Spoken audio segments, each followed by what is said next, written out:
Bueno, hubo un tiempo en el que decir gran narcotraficante en Paraguay era hablar de Cabeza Branca, era hablar de Jarvis Jiménez Pavão, de Rafat, de Tomás Rojas, hasta que irrumpe el uruguayo Sebastián Marcet Cabrera, que continúa en esta especie de podio de la notoriedad donde pronunciar su nombre es hablar de narcotráfico y es hablar de una historia personal que ya es casi legendaria.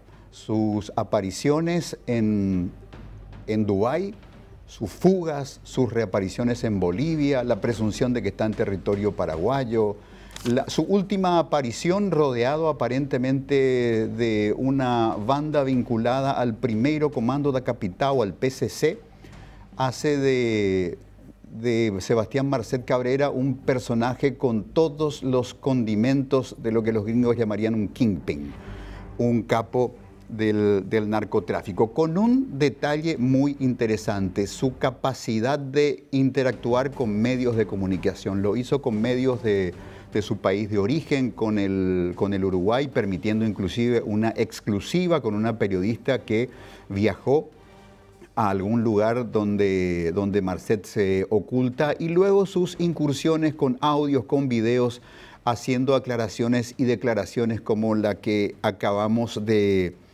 escuchar, donde se permite tener expresiones tan fuertes y sometidas quizás a la mirada discrecional de quien quiere leerlo con una u otra intención, cuando dice yo me encargaré de que mínimo destituyan de su cargo a la jueza y al fiscal, les corresponde pagar cárcel. Un personaje dentro de todo frontal y protagónico, uno de cuyos abogados está aquí presente, el también uruguayo doctor Moratorio Linares, y el abogado paraguayo de Yanina García, la pareja del señor Marcet, el profesional Luis Samaniego Correa. Doctor Moratorio, buen día, ¿cómo está usted? Buen día, lo más bien, muchas gracias por la invitación. Le agradezco mucho su presencia. Doctor Samaniego, buen día. Buen día, le agradezco su invitación, como dijo acá el doctor. Bueno, la autoridad y el martillo está en las manos de la doctora Katia González, profesión abogada, con el martillo afilado, con el sello de la política. Doctora. Bueno, doctor Moratorio, ¿cuál es la situación de Sebastián Marcet en estos momentos, procesalmente hablando, jurídicamente hablando y, por qué no, políticamente hablando? ¿Tiene algo que decir Marcet? Bien, como bien lo dijo usted, doctora, este es un caso que tiene tres grandes patas. Tiene la pata jurídica, la pata mediática y la pata política. Es un caso que genera alarma pública, que genera mucha conmoción y por supuesto que tiene esos tres aspectos. La situación de Sebastián Marcet en particular es que está en rebeldía y llegado el momento que lo detengan o que él decida entregarse, comenzará el proceso penal propiamente dicho, donde vamos a ejercer la defensa que legalmente y constitucionalmente le corresponde. Eso es lo que puedo decir al respecto. Hoy está entonces con orden de captura. Sí, exactamente. Procesado en el operativo a ultranza PI. Exactamente, es parte de la imputación del Ministerio Público y Fiscal. ¿Cuáles son las causas que se le imputan a Marcet? Solo para refrescar la memoria de la audiencia. Lo que es en la imputación se le imputan tráfico de estupefacientes, organización criminal y blanqueo de capitales, lavado de dinero. Que paradójicamente, y perdón, sí, fueron los delitos que le quisieron imputar a la señora García Troche, madre de sus hijos. En la demanda extradicional que llega a España cuando la señora García Troche decide entregarse y viaja con su pasaporte uruguayo, la demanda extradicional que llegó a España, yo no sé si para generar confusión o para que no haya ningún tipo de dudas de que tomen otra medida, llegó con esos tres delitos. A la señora García Troche, que es inocente, que nunca cometió un delito en su vida, y que además nosotros, habiendo estudiado en profundidad toda la carpeta investigativa del Ministerio Público, de toda la operación a ultranza, los 18 capítulos con más de 200, 300 fojas cada uno, en ningún lugar figura ni tráfico ni organización criminal. La imputación a García Troche es de medio párrafo, en una carpeta investigativa de más de, no sé, miles de fojas. Y en ese medio párrafo habla de blanqueo de capitales. Entonces, paradójicamente, le pretendieron imputar los mismos delitos. Ahí se demuestra el derecho penal del enemigo y cómo se confundieron de enemigo. Y buscaban una pena de 22 años para García Troche. Algo que ya ahí empezamos mal y ya ahí empezamos a ver vicios en el proceso y un montón de lagunas que ahora con gusto vamos a hablar con el colega Samaniego, que tiene este proceso. Y para eso estamos nosotros, los abogados defensores. Doctor Samaniego, dos cosas. La primera, hay muchas situaciones en las cuales un matrimonio o una sociedad de hechos se diluye cuando un hecho fuerte interviene. En el caso de un político, hablemos de Europa, un político descubierto en una situación de corrupción pierde su cargo y pierde su esposa, casi al mismo tiempo. ¿Cómo describiría usted la relación de Yanina García Troche con Sebastián Marcet? Ella no sabía que su marido era narcotraficante, sabía que su marido era narcotraficante, pero estaba encerrada en un círculo de amor, afecto y peligro del cual no podía salir. ¿Por qué no hizo lo que la esposa del político? Yo no puedo seguir al lado de un tipo que se dedica a esto, arriesga mi vida, arriesga la suya, arriesga a mi hijo. Chao, Sebastián, me voy. Bueno, la verdad que yo esa parte desconozco, ¿verdad? Yo simplemente soy el abogado de Yanina acá en el proceso. La relación amorosa que ella tuvo con Sebastián, desconozco, pero lo que vos estás señalando ocurre normalmente. Acá... Pero eso define si sos víctima o cómplice. Claro, por supuesto. Yo particularmente pienso que ella desconocía el trabajo que venía haciendo su marido, como normalmente ocurre en todas las parejas. Difícilmente la señora sepa en qué está trabajando, de dónde viene la plata del marido. Es muy difícil, y más en una relación así de hecho como tenían ellos, que no estaban casados. Por otro lado, Yanina vivía acá vivía en el Uruguay y él andaba creo que por Colombia, o no sé por dónde andaba en un momento dado, ¿verdad? No, desconozco esa parte de la historia. Doctor Moratorio, Si me permite, abogado de un narco famosísimo. De alguna manera yo lo miro y parece que le veo a Fernando Burlando, al que alguna vez le preguntaba, doctor Burlando, ¿por qué sus clientes son todos tipos muy peligrosos? Y él dijo, prefiero trabajar con mafiosos porque los mafiosos tienen códigos y los cumplen. En este caso, disculpe la crudeza de la pregunta, ¿es su primer narco o usted ya cerró el círculo con otro y sabe que se puede vivir para contarlo, por ejemplo? Bien, primero hace ya muchos años que me dedico a esta rama del derecho penal y defiendo una diversidad de delitos, no solo delitos vinculados al tráfico de estupefacientes. Yendo precisamente, y para no escaparle a su pregunta, en definitiva he tenido varios casos, pero en todos lo que tiene que haber y lo que tiene que existir es una confianza plena entre el abogado y su defendido, y la persona a quien defiende, la causa a quien defiende. Esa confianza tiene que existir, esa lealtad, porque nosotros lo asistimos, lo acompañamos, lo asesoramos. Es un derecho constitucionalmente consagrado y en todos los convenios internacionales. Por supuesto. Y bueno, el derecho a la defensa es el derecho a la defensa, el secreto profesional, que implica no solo abogado y cliente, sino abogado y consultante. No interesa si sigue siendo tu cliente o deja de ser tu cliente. El secreto profesional es sagrado y es inviolable y es un pilar fundamental del derecho de defensa. Y por eso muchas veces decimos que nosotros los abogados somos garantes del Estado de Derecho. Sin abogados defensores peligra la democracia.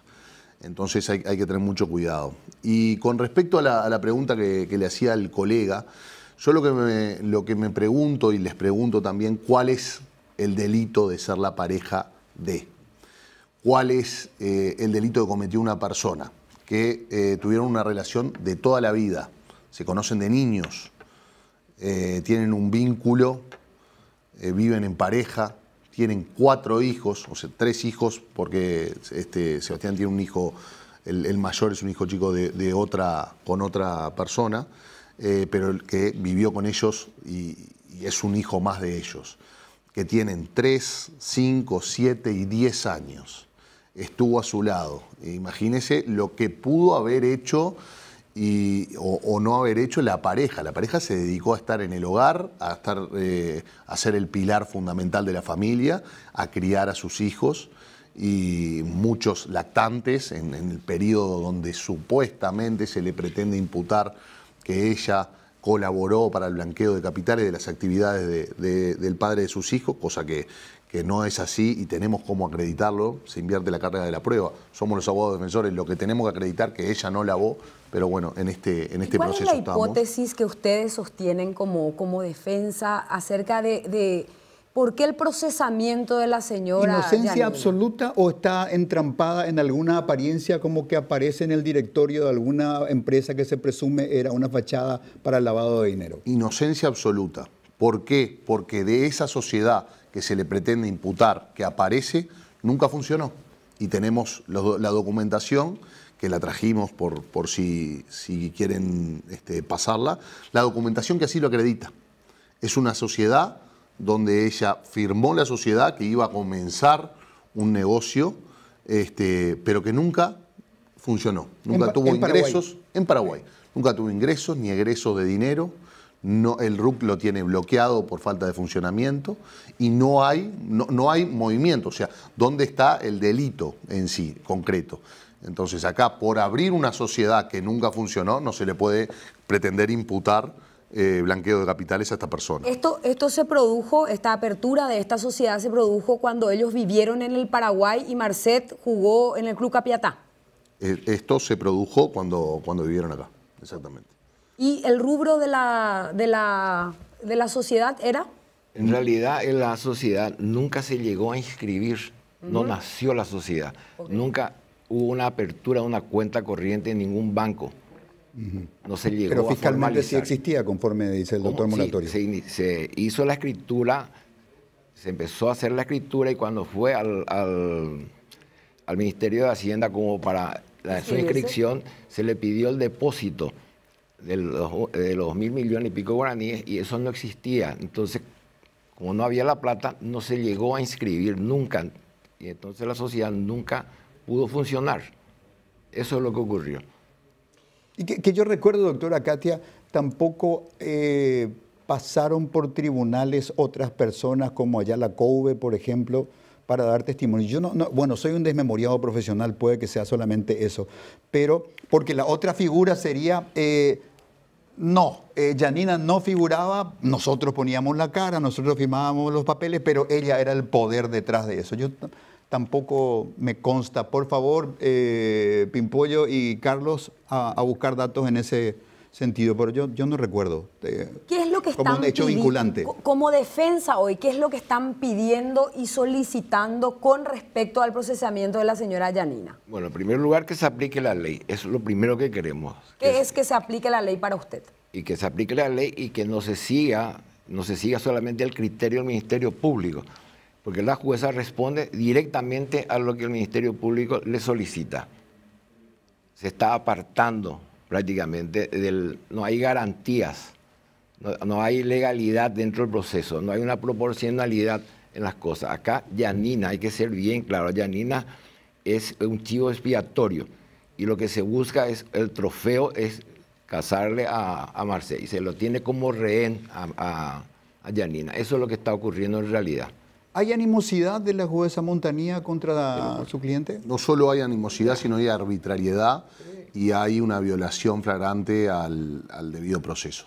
Lo que nosotros pretendemos es que no se criminalice por el vínculo, que no se ejerza el derecho penal del enemigo, que hablaba Gunther Jacobs, que habla de derecho penal de autor y no de acto. Te juzgo por quién sos o por ser la pareja de y no por lo que hiciste. Eso es lo que nosotros primero y principal pretendemos. Entonces, ¿Quieren prisión domiciliaria para Yanina? Ya la pedimos, porque hay errores procesales, no se respetan, como lo decía el doctor Samaniego, no se respetan los plazos procesales. Yo no los quiero aburrir con aspectos técnicos y de acá de Paraguay, que mi colega, por supuesto, va a saber explicar muchísimo mejor que yo, pero no se respetan los plazos. Primero, se piden prórrogas infundadas, porque para hacer supuestos análisis de documentaciones, no es para hacer una pericia o algo que sea importante. Entonces se pide una prórroga de 6 meses, habida cuenta de que ya estuvo 10 meses en prisión preventiva en Madrid y ya lleva 7 meses acá, 6 meses acá en Paraguay. Se pide 6 meses más, una causa que tiene 4 años ya, una causa donde ¿qué hecho nuevo va a existir de la operación a ultranza? ¿Qué es lo que puede llegar a entorpecer de la investigación la señora García Troche? ¿Cuál es el peligro de fuga para una persona que decide entregarse voluntariamente, como lo hizo ella, y que además renuncia a la protección internacional, al asilo político que podía seguir en Madrid?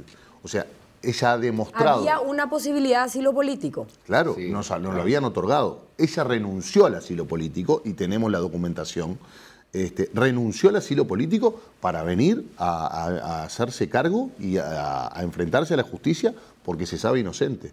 Y porque nosotros, los abogados, viendo la evidencia con la que cuenta la Fiscalía, sabemos que acá no hay posibilidad, no hay un juicio. O sea, tenemos absolutamente todo para controvertir.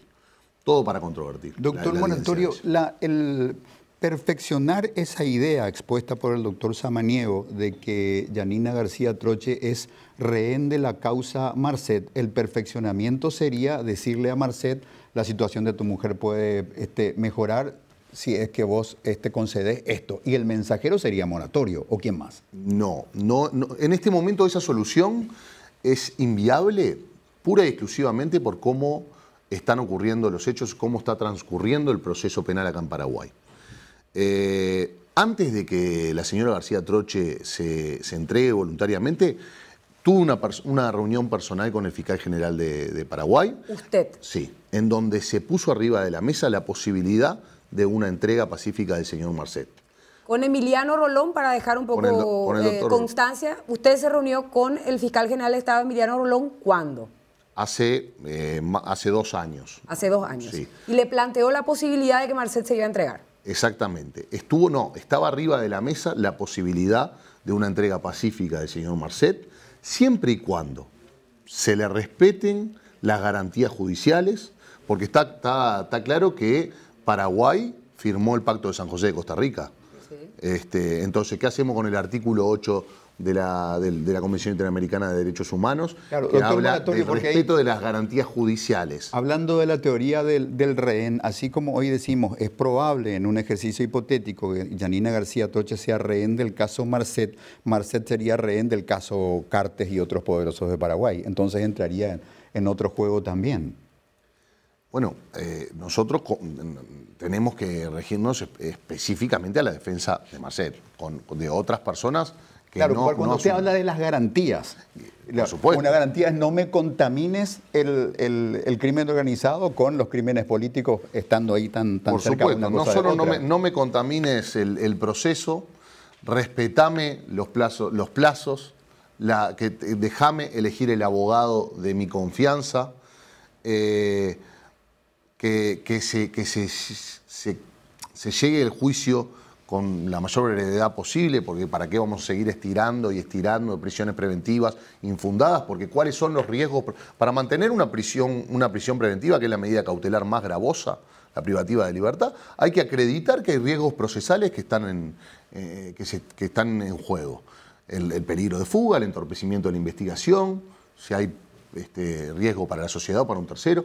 Bueno, en este caso de Yanina. Pero volviendo a la reunión con el fiscal general. ¿Qué le dijo el fiscal general del Estado a usted? En esa reunión, primero pedimos que se respeten las garantías del debido proceso.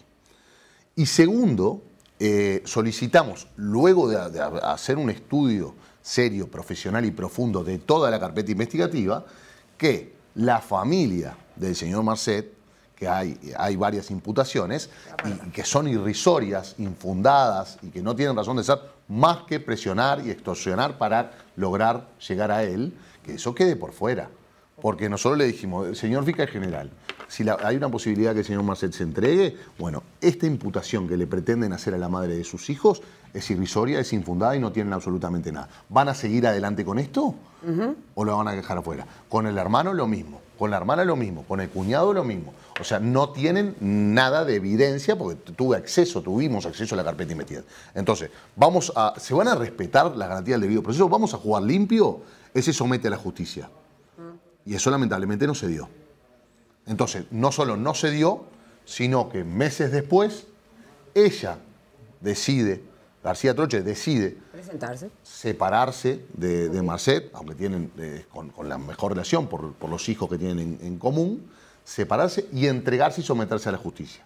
Cuando analizamos la situación, nosotros, como sus asesores, no le recomendamos Paraguay.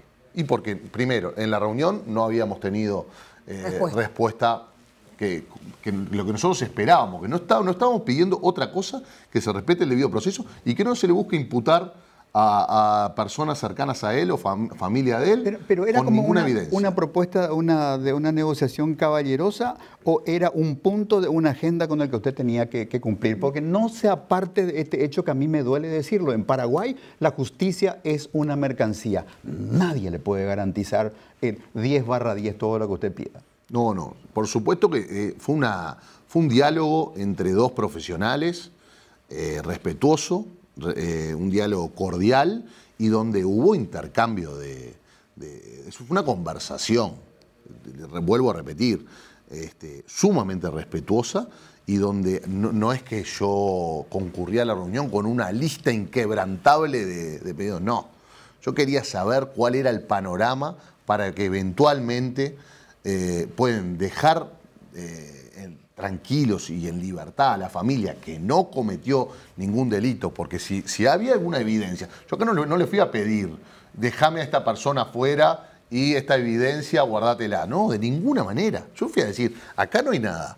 ¿Vas a seguir para adelante con esto, con el único fin de presionar, o vamos a lo realmente importante y vamos a la posibilidad de que se inicie el proceso penal contra esta persona? ¿Y la respuesta fue? Y que en este momento era inviable, que vengan todos, quedaban todos en prisión preventiva, comenzaba el proceso y después se verá. Y de esa manera no. Entonces le recomendamos que en España, el tratado entre Paraguay y España habilita, tiene un artículo que no está en muchos tratados bilaterales, que habilita al Estado requerido a ingresar al fondo del asunto a estudiar el caso. Nosotros pensábamos que se podía dar que España ingrese al fondo del asunto y que se la pueda jugar en España. Okay. Lamentablemente, lo político y la cooperación internacional pesó más que lo jurídico, porque era un caso claramente para que analicen el fondo del asunto en España y que se la pueda juzgar y que inicie un juicio oral y público allá. Lamentablemente eso no se dio y ella decidió renunciar al asilo y se dio la extradición para acá. ¿Qué pasó cuando vino a Paraguay? En 3 horas se hizo una audiencia en el aeropuerto, yo presencié. Ella tuvo que decir cuando llegó, mi abogado es el doctor Moratorio, yo hasta que no venga el doctor Moratorio, le querían imponer un defensor público que en 3 horas estudie la carpeta de 1000 fojas y 18 capítulos, que la estudie, y ahí solo le levantaron la rebeldía recién ahí, cuando ya estaba privada de libertad. Ella se entregó y estaba detenida en España, privada de libertad, por una orden de Paraguay. Por lo tanto, Paraguay tenía claramente dónde estaba, en qué cárcel. La rebeldía se tendría que haber levantado. No se levantó. Llegó acá. No le dejaron elegir el abogado de su confianza. Nosotros tuvimos que venir al aeropuerto y ahí pudimos designarnos en el caso. Se designaron los colegas paraguayos, por supuesto. Se le levantó la rebeldía, se le reanudaron los plazos procesales ahí y se le hizo la indagatoria y se le impuso la medida cautelar de prisión preventiva por 6 meses. ¿Con quiénes viven sus hijos? ¿Ellos están acá en Paraguay y la jueza le permite visita? Sí, están acá, viven con familiares de ella y por suerte la ven, por suerte en la visita la pueden ver. Penúltima aparición última aparición de Marcet, aparece como una especie de bandido rural rodeado de aparentemente de miembros del PCC, actitud amenazante, armas largas, hablando contra el Coya. Y la última son los sucesos que afectan a Yanina García Troche. Las noticias que recibimos: hubo un episodio dentro del penal de Viñascue, aparentemente convulsionó, cayó al suelo, tuvo lesiones en la cabeza, la llevaban al hospital militar, la internaron en terapia intensiva. Yo supongo que dentro de su campo de responsabilidades, doctor Samaniego Correa habrá debido inspeccionar físicamente a su cliente y obtener un diagnóstico. ¿Hay evidencias de afectaciones físicas de su cliente como consecuencia de esta situación? Si vos le mirás así a Yanina, te va a dar cuenta que está deteriorada. Nosotros tenemos imágenes. ¿Nos autorizan a pasar? ¿Hay imágenes? Sí, hay imágenes. Bueno, a ver.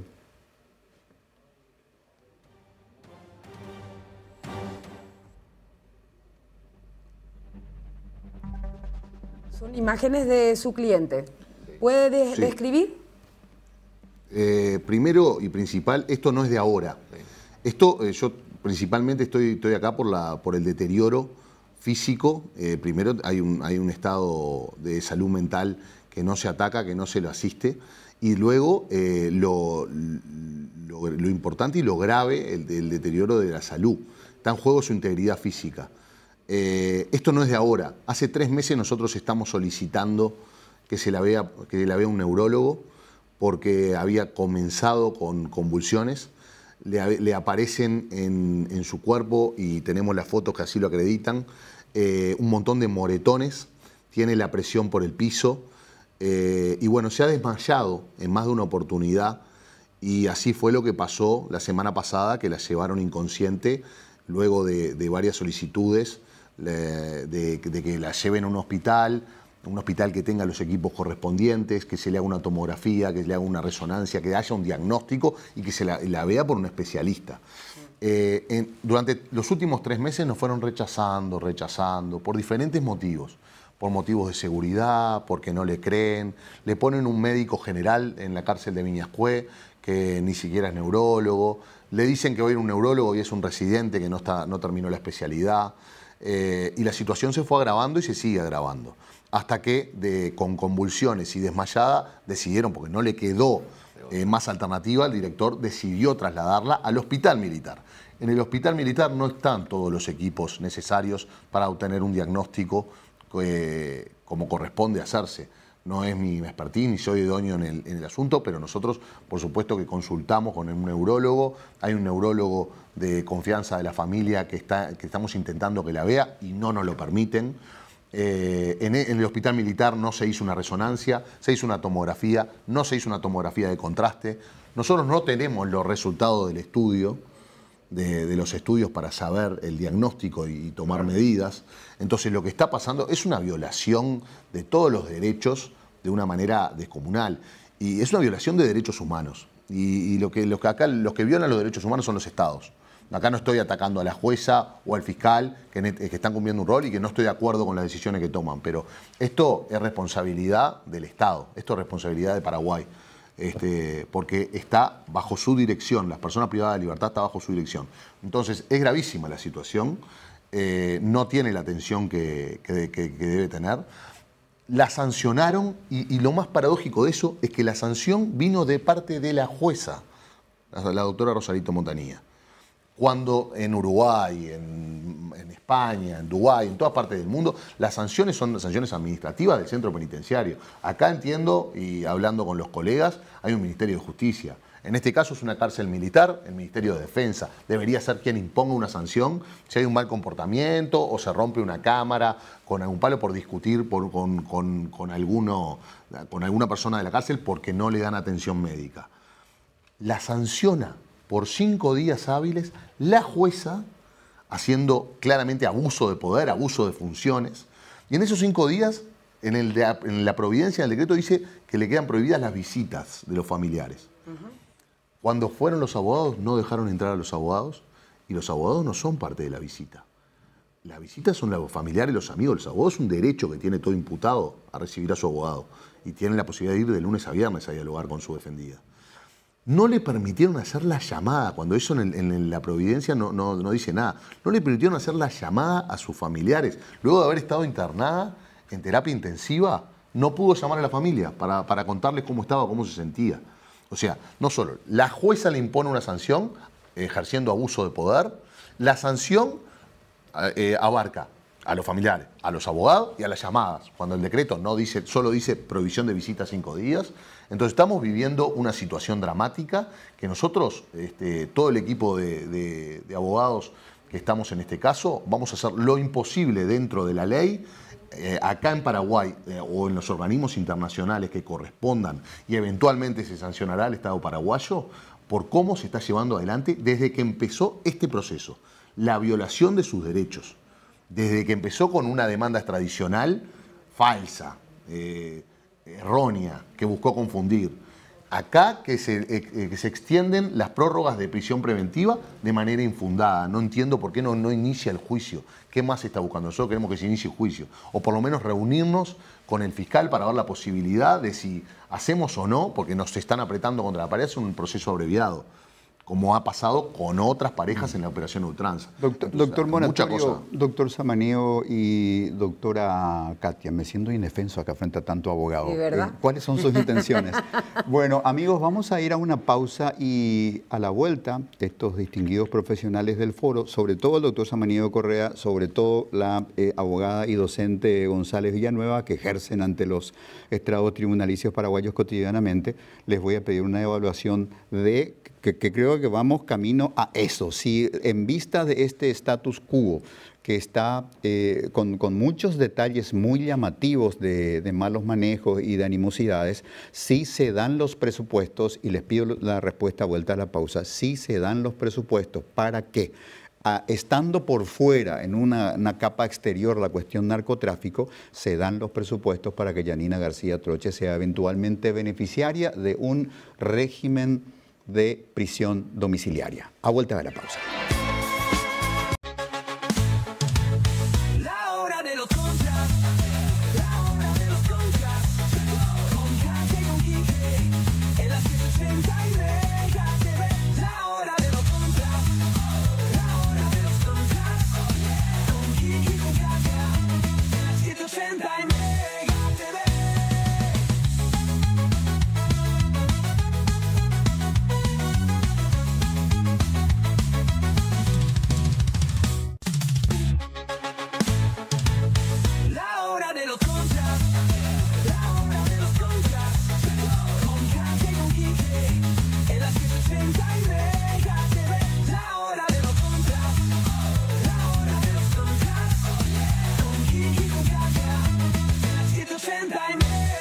De la mañana, 9 minutos, 21 grados la temperatura del momento. Estamos en esta transmisión simultánea de Mega TV y la legendaria Radio 1 de Marzo AM 780 en compañía del doctor Santiago Moratorio, abogado de Sebastián Marcet, narcotraficante prófugo, y del doctor Luis Samaniego Correa, que representa, abogado paraguayo, que representa a Yanina García Troche, quien fuera pareja de Sebastián Marcet y un día nos sorprendió diciendo: yo no soy la esposa, yo no soy la socia, yo soy la madre de los hijos de Marcet. Marcó la cancha en ese momento. ¿Decisión sentimental o decisión de estrategia procesal, doctor Samaniego? No, la verdad que yo la parte sentimental de ella desconozco, simplemente sé que era pareja de Sebastián Marcet, ¿verdad? Ella no tiene contacto con Sebastián hace aproximadamente ya más de 2 años. No sé cuál sería la relación actualmente, ¿verdad? Lo único que sé es que ella está retenida como rehén de la justicia en el penal de Viñascué. Ahí se la tiene prisionera con el objeto de que se presenta acá a Marcet. Porque en realidad no existen las condiciones como para que ella esté sufriendo una prisión preventiva. No se dan los presupuestos del artículo 242 del Código Procesal Penal. Simplemente acá se está violentando el debido proceso. A ver, pregunta para los 3 o para los 2 abogados paraguayos. Y la falta, digamos, una pareja que lleva todo un proceso de vida, tienen 4 hijos en en común y todos los detalles que conocemos, por dejar de vincularse continuamente durante 2 años, ¿eso disuelve el nexo, doctora Katia? No, en realidad no, pero Helio, acá hay una confesión pública. ¿Y cuál es el punto que ustedes quieren hoy señalar? Te quiero preguntar, doctor, y además de eso, en este momento la justicia paraguaya fracasó. Doctora Katia, te fuiste a otro lado. Sí, me fui a otro lado porque... Sí, yo el año pasado me fui a China, estuve 3 meses. Digamos que me quedé 2 años. Cuando yo volví, mi señora dejó de ser mi señora. No, pero si no estabas casado, no necesariamente esa es la lógica que se aplica, ¿verdad? Acá es la persona la que tiene que responder, ¿verdad? Una relación de hecho o concubinato, que era la relación de esta pareja, se disuelve por 2 motivos: de mutuo acuerdo o por fallecimiento de una de ellas. Eso dice la ley. Acá, evidentemente, la separación que ocurrió, forzada, podemos considerar que hubo la separación de la pareja, en realidad.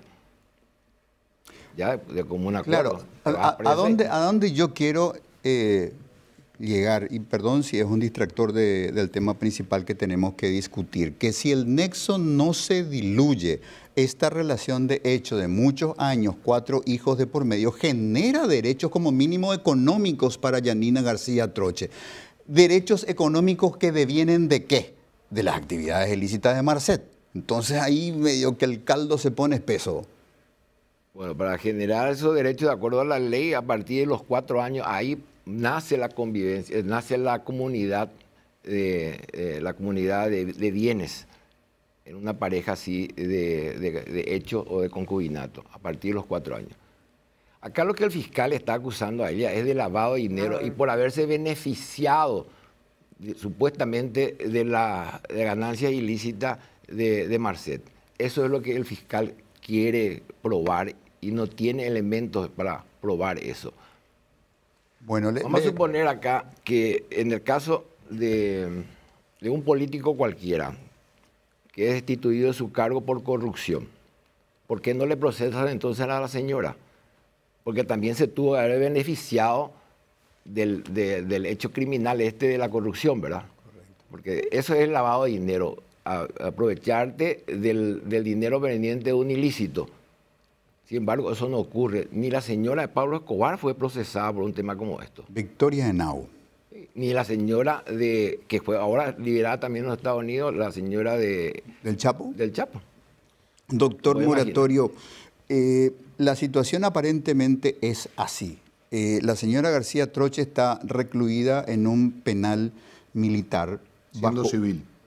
Siendo civil, bajo una condición médica que probablemente escapa a la generalidad del cuadro diagnóstico de cualquier detenido corriente y que podría en un extremo llegar a tener riesgo de vida para la señora García Troche debido a que, primero, en este país los problemas de salud mental son fantasmas inacibles. Nadie dice hay que llamar urgente al psiquiatra o al psicólogo cuando una persona tiene un comportamiento un tanto extraño. En fin, que de la suma de las cosas que han sucedido, convulsiones, daños físicos, hematomas, cortaduras en el cuero cabelludo, la obligación urgente de llevarla a un hospital, ingresarla a terapia intensiva, parecen configurar un caso de delicadeza de salud que probablemente excede la capacidad de administración de un recinto penitenciario militar. ¿Le podrían a esa señora pasar cosas que estén fuera del control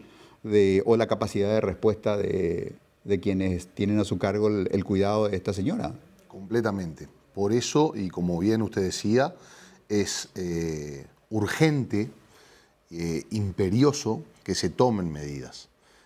Y como las respuestas por parte de la jueza son no solo no tomar medidas, sino que esperar hasta último momento y que sea el director del centro penitenciario, cuando ya la situación es insostenible y está desmayada y está convulsionando, que la llevan de urgencia, esperó al límite, porque nosotros tenemos varios escritos presentados, solicitando que la vea un neurólogo, que está con convulsiones, y no, todo rechazado.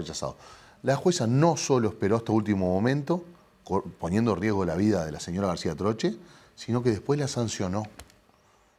Y ahora está sancionada. A ver, si entramos de vuelta en la teoría del rehén, hacerle sufrir al rehén para que el prófugo se presente.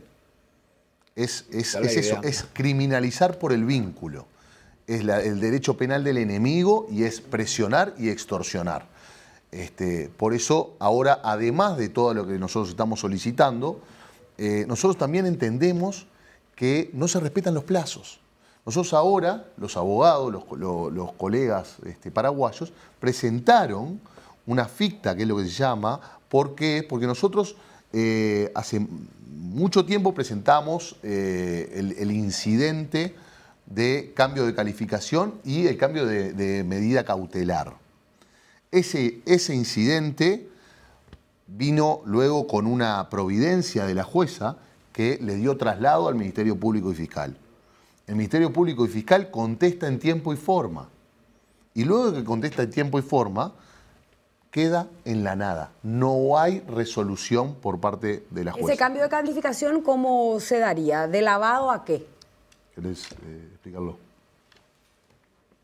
La verdad que el tema de... ella estaba acusado al comienzo, como dijo acá el doctor, por lavado de dinero, narcotráfico. Y organización criminal. Organización criminal, no había otro. ¿Asociación ilícita? Asociación ilícita. Que no permite la prisión domiciliaria ni ninguna medida alternativa No, por la claro, gravedad por la del gravedad marco del penal. marco penal, exactamente. Ustedes solicitan un cambio de calificación ¿a qué? Pero Al artículo 196, que en este momento es el artículo 196, no me acuerdo el nombre exacto, pero es otro tipo de delito, que no es lavado, que tiene una pena superior, que es lo que se estaba buscando ahora. Por lo tanto, y eso es en la demanda tradicional, 22 años, más delito. Una vez que llega a Paraguay, solo quedó lavado de activos. Y aparte nosotros estamos diciendo que se la está jugando por una ley que está derogada.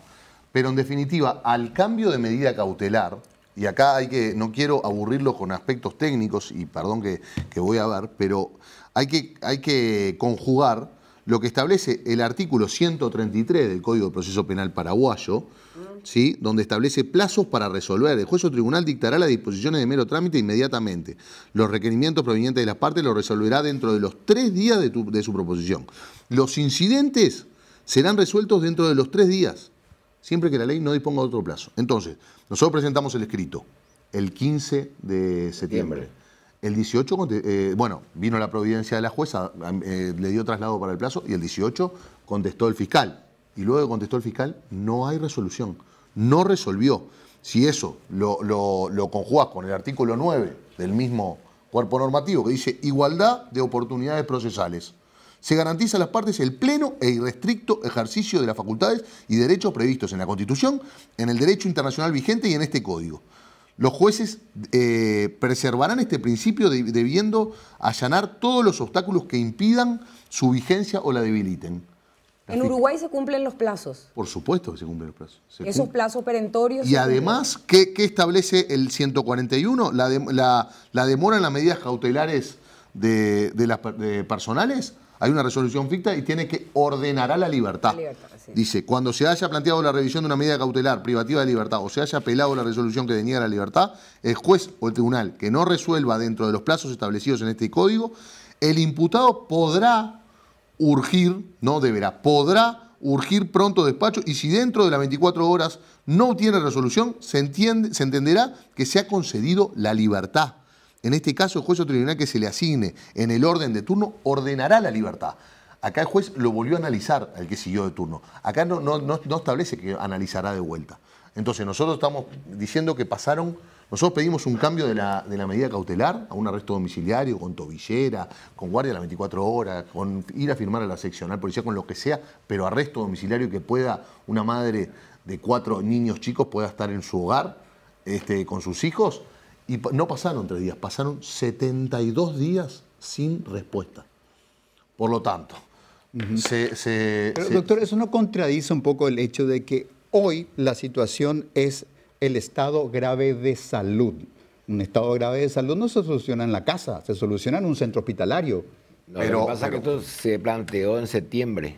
Ah, ok. Pero es un hecho además, previo. además, estimado, si ella está en la casa, tiene posibilidad de que concurra un médico especialista, un neurólogo, tiene posibilidad de pedir autorizaciones e ir a hacerse a un hospital, no el hospital militar que no tiene para hacerse resonancia, ir a un hospital donde tenga todos los equipos para hacerse todos los estudios, que esté cuidada, aislada en un centro penitenciario militar, donde no la ve un médico especialista y donde tiene que desmayarse y convulsionar y golpearse la cabeza y quedar con falta de conocimiento para que así la trasladen, va a estar mucho más grave y va a correr mucho más peligro su vida. Entonces, ahora me parece que con más razón tienen que analizar. Primero, porque lo dice la norma, no lo decimos nosotros. Ahora lo está analizando la Cámara esto, bueno, nosotros apelamos, por supuesto. Y salvo que la Cámara cuenten con otro código de proceso penal que yo desconozco, tendrían, y si respetan el principio de legalidad, tendrían que decretar la libertad de García Troche. Lo tendrían que hacer. Y más aún por su estado de salud. De salud, muy grave. Queda clara la posición, pero yo quisiera remontarme a esa audiencia que usted tuvo con el fiscal general del Estado de Paraguay, Emiliano Rolón. Nosotros acá, desde este espacio, somos muy críticos al funcionamiento de la justicia en el Paraguay. ¿Usted cree que el fiscal general del Estado, Emiliano Rolón, si negociaba correctamente en estos momentos, podía tener a Marcet procesado acá en el Paraguay? Sí. Si se respetaban los convenios internacionales firmados por Paraguay, si se respetaban la propia Constitución y el Código Penal y el Código Procesal Penal de Paraguay, si no se buscaban imputar personas solo por el vínculo familiar con el señor Marcet, sin evidencia ninguna, entiendo, esto es hacer futurología porque no pasó, futurología no, es una hipótesis, entiendo que podía haberse dado perfectamente esa hipótesis que dice usted, doctora. Bueno, doctora Katia González, le pido que funcione como abogada y también como política. Cuando se toma un caso judicial y se lo distorsiona para que opere a favor de otro caso judicial, si lo pensamos desde la política, ¿qué está pasando? Encubrimiento. Podría darse. Usted sabe, doctor, que está mucha gente vinculada, mucha gente de la política vinculada al operativo Ultranza BI. Tengo conocimiento. ¿Y qué dice su cliente al respecto? No tengo comentarios al respecto. Como así no tengo, lamentablemente, comentarios por los videos que se puede haber viralizado o las cartas, porque no estamos acá para ser ni asesores de imagen ni comentaristas de algunas publicaciones que pueda llegar a dar, sino que somos un grupo de abogados que defendemos mucho y dignificamos mucho la profesión, entendemos el valor que tiene el derecho de defensa, somos serios, responsables y profesionales y nos regimos estrictamente a los procesos judiciales en Paraguay, en Bolivia, en Uruguay o en cualquier parte del mundo donde estén involucrados clientes nuestros. ¿Cómo ve usted la fractura del proceso? El operativo Ultranza es un operativo grande donde ya hay procesados que están en etapa de audiencia preliminar, de juicio oral y público. ¿Cómo ve eso en relación con Yanina? Yo lo veo de una manera que me preocupa mucho. Por supuesto que nos ocupamos, pero entiendo que la operación a ultranza, la más grande en la historia de Paraguay, es mucha espuma. No encontraron un gramo de droga en toda la operación a ultranza. Hay muchos indicios.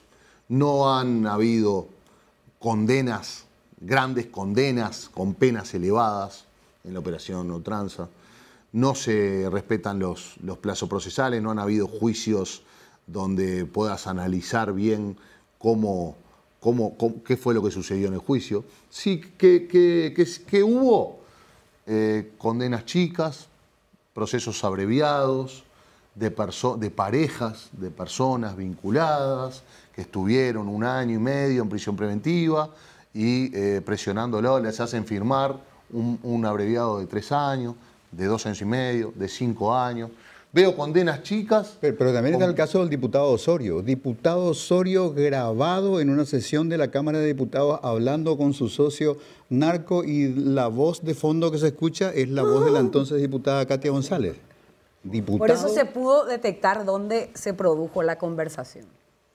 No tenía conocimiento. Osorio. No estoy minimizando, ¿sí? Entiendo que lo que hay en términos jurídicos, en sentencias definitivas, es muy poco. Los juicios orales y públicos a la operación más grande de la historia del Paraguay, con el tiempo que lleva transcurrido, es muy poco y deja mucho que desear. Y fundamentalmente entiendo que hay un aspecto que no lo hablamos, pero que creo que entiendo que quedó claro, que el principio de inocencia acá no existe. Toda persona es inocente hasta que se pruebe lo contrario por un juez natural competente mediante una sentencia de condena y en la cual en el proceso se le hayan garantizado todas las garantías del debido proceso y de defensa. Doctor Samaniego, en nuestra penúltima conversación, usted en algún momento al describir el cuadro de salud de la señora Yanina García dijo epilepsia. ¿Esa es una cuestión diagnosticada? Sí, efectivamente. ¿Es una licencia que se tomó para describir una persona en un estado convulso?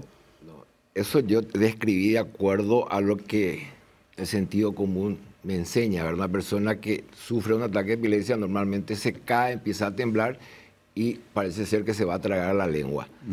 Así fue que el doctor Garcete, que estaba en ese momento, otro compañero nuestro, se avivó, diría yo, metió la mano dentro de su boca para sacarle la lengua para que no se trague. Por eso te dije yo, es un ataque de epilepsia. Correcto. Doctor Samaniego, usted dice que la señora García Troche estaba conversando con uno de los abogados en ese momento. En ese momento estaba con el doctor Garcete y otras personas ahí del penal de Viñas Cuevas, ¿verdad? ¿Y hubo alguna situación que la exasperó emotivamente o simplemente experimentó la convulsión en medio de una conversación, digamos, normal? ¿O había alguna tensión en el aire? Yo creo que experimentó así ese ataque prácticamente de la nada. Que no había nada que le podía estar molestando en ese momento. Porque por lo menos eso me comentó el abogado, ¿verdad? Yo luego, no sé si le dije a usted o le dije a la doctora Katia, cuando un interno ingresa a la cárcel se le hace un examen médico. Claro que se le hizo a ella también. Y en esa situación uno declara si eventualmente uno tiene una enfermedad de base. Y si la señora no dijo tengo epilepsia... En realidad ella... Y después dije, si los periodistas no somos maliciosos y desconfiados, tenemos que dedicarnos a vender hamburguesas. Entonces, no, una persona tiene epilepsia y lo sabe. Claro. Pero luego hablando, me dijeron no. Una persona me dijo, yo hasta que tuve 30 años y pico y...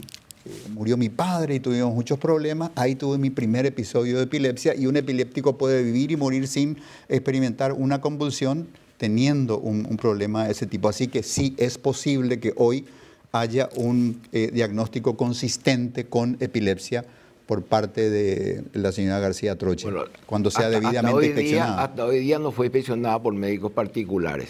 Acá los únicos resultados que se tienen fueron los que estuvimos... dando acá al doctor Moratorio, ¿verdad? Que allá conversó y miró los resultados del hospital militar. ¿Y la señora está teniendo días normales? ¿Está sedada? ¿Cómo está? ¿Cómo es su día a día después de volver a la cárcel? Bueno, después de volver a la cárcel, el que tuvo acceso con la señora Yanina es el doctor Moratorio. Él te puede conversar sobre eso. La situación, no me permitieron ingresar, ¿no? ¿No? No. ¿El motivo? ¿No está acreditado? ¿Cuál fue? Bueno, eso también. Primero, yo no pude verla en la cárcel desde que está en Paraguay en ningún momento. Aspecto que solo me pasó en Paraguay. Okay. Yo pude ver a mis clientes en Dubái, en España, en Bolivia. Si, primero, la persona privada de libertad autoriza y que es su abogado de confianza. Así es. Además, vengo con mi matrícula de abogado. Sí. Vengo además con una certificación del Colegio de Abogados del Uruguay y con la certificación de la Suprema Corte de Justicia del Uruguay, que yo soy abogado activo y que no tengo ninguna prohibición. que claramente no voy a poder firmar en el expediente o algo. Los abogados no tenemos la limitación del territorio para ejercer en muchos casos. Entonces, eso yo pude ingresar a la cárcel de Madrid infinidad de veces. Acá no me lo permitió la jueza. Pero aparte no solo eso, sino que no fui solo, fui con otro colega de nuestro equipo y al colega no lo dejaron ingresar por la sanción. Y cuando leemos el decreto le decimos, pero las sanciones no se prohíben las visitas. Y esto es una visita. ¿Cómo hacer una visita? Esto es el abogado. El abogado no es parte de la visita. Entonces no pudimos, pero sí pudimos dialogar con ella en la etapa previa, cuando la dejaron recién hacer la llamada y que nos comentó todo, y la situación sigue siendo mal, sigue con un estado... Ella está muy preocupada por lo que le está pasando, sigue con temas de presión, no le han vuelto las convulsiones, pero siguen con los hematomas, y bueno, la tiene muy preocupada no poder comunicarse con la familia, y el estado de salud mental y la depresión que todo esto acarrea, ¿no? Todo esto conlleva. Bueno, muchísimas gracias a los doctores Moratorio y Samaniego por esta visita. Un narcotraficante es un narcotraficante. No hay narcotraficante bueno. La cocaína destruye vidas, destruye familias, corrompe gobiernos, genera violencia. El señor Marcet alguna vez tendrá que enfrentar sus causas ante la justicia y pagar el precio de la elección de vida que hizo. Eso es una cosa. Pero tomar el caso de la madre de sus hijos, hacerla sufrir para eventualmente forzar algún error o alguna exposición de Marcet, ya es un caso de derechos humanos.